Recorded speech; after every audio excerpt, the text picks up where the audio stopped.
vamos a meternos de lleno en un libro que ha generado bastante debate: Arquitectos de la cultura de la muerte. El plan es desgranar su argumento central de una forma clara y neutral, para entender exactamente qué es lo que proponen sus autores, Donald DeMarco y Benjamin Wicker. Muy bien, pues vamos al lío. Este libro lo que hace es plantear una tesis histórica muy específica y, la verdad, bastante polémica, sobre de dónde vienen muchos de nuestros debates éticos actuales.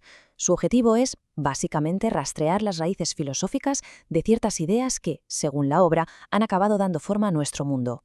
Para empezar, tenemos que entender que todo el argumento del libro se construye sobre un choque fundamental. Un choque entre dos maneras de ver el mundo, que los autores consideran totalmente irreconciliables.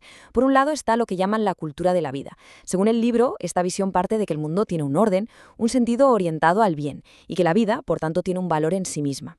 Y por el otro lado, la cultura de la muerte. En la definición que da el libro, esta visión nace de no aceptar la realidad, de ver el sufrimiento como algo sin sentido, y donde el valor de la vida, pues, depende de las circunstancias. Y claro, esto nos lleva directamente a la gran pregunta que el libro intenta responder. Si realmente existen estas dos culturas enfrentadas, ¿de dónde salió la segunda? ¿Cómo se extendió? Aquí está el kit de la cuestión, la idea central del libro. Lo que sostiene es que esta forma de ver el mundo no surgió por casualidad, no fue un accidente histórico. Al contrario, argumenta que hubo pensadores muy concretos, a los que llama arquitectos, que construyeron a propósito los cimientos filosóficos sobre los que se levanta esta cultura. Vamos a ver cómo van construyendo este argumento.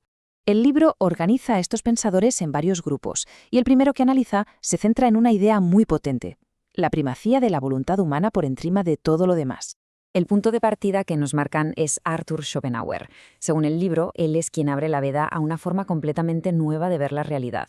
En lugar de un orden lógico o divino, lo que él ve es una voluntad ciega, irracional y bastante cruel. Para Schopenhauer, tal y como se explica en el texto, la vida no es más que una manifestación de esta voluntad sin sentido, y por eso mismo la vida es sufrimiento.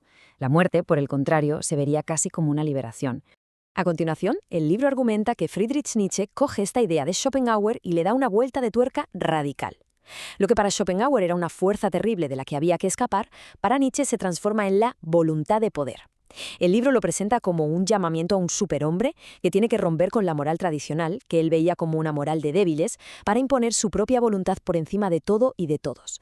Y el tercer pilar de este grupo, según nos cuenta la obra, es Ayn Rand. Su filosofía, el objetivismo, la describen como la apoteosis de la voluntad individual. El libro sostiene que para Rand, el altruismo, eso de vivir para los demás, es un código moralmente incorrecto, autodestructivo, orientado a la muerte. La única moralidad real, la única virtud, sería el egoísmo, que cada individuo sea el fin último de su propia vida. Vale, entonces, ¿qué tienen en común estos tres pensadores tan distintos? Lo que el libro quiere que veamos es ese hilo conductor que, según defiende, los une. A pesar de sus diferencias, la obra argumenta que todos coinciden en algo fundamental: elevan la voluntad del individuo a la categoría de realidad suprema. A partir de ahí, la moralidad de siempre se convierte en una jaula que hay que romper. La autoafirmación pasa a ser la mayor de las virtudes y el universo, bueno, se queda sin un propósito que lo trascienda. Pero el argumento no se queda ahí. El libro identifica a otro arquitecto clave, uno que viene de un campo totalmente distinto: Charles Darwin. Según la obra, él aporta unos cimientos filosóficos diferentes, pero igual de decisivos. La forma en que el libro analiza a Darwin es como una cadena de ideas, un efecto dominó. Primero, su teoría de la selección natural deja fuera de la ecuación a un creador. Segundo, el motor de todo este proceso es una lucha por la existencia brutal, sin piedad. Tercero, y aquí viene lo importante para la tesis, si la humanidad es solo un producto más de esto, la moralidad deja de ser algo absoluto, algo fijo, se convierte en algo relativo, que cambia según lo que convenga para sobrevivir. Y el último eslabón, la conclusión a la que llega la obra, es que esta idea termina por abrir la puerta y justificar cosas como la eugenesia. Para apoyar esto, el libro se va a las propias palabras de Darwin. Usa esta cita de El origen del hombre para ilustrar su punto. Lo que vienen a decir es: fíjate, el propio Darwin está planteando que el bien y el mal dependen completamente de los instintos que ayuden a un grupo a sobrevivir en unas condiciones concretas. La moralidad, por tanto, se vuelve totalmente maleable. Y esta es, probablemente, la prueba más contundente que el libro pone sobre la mesa para su afirmación más polémica.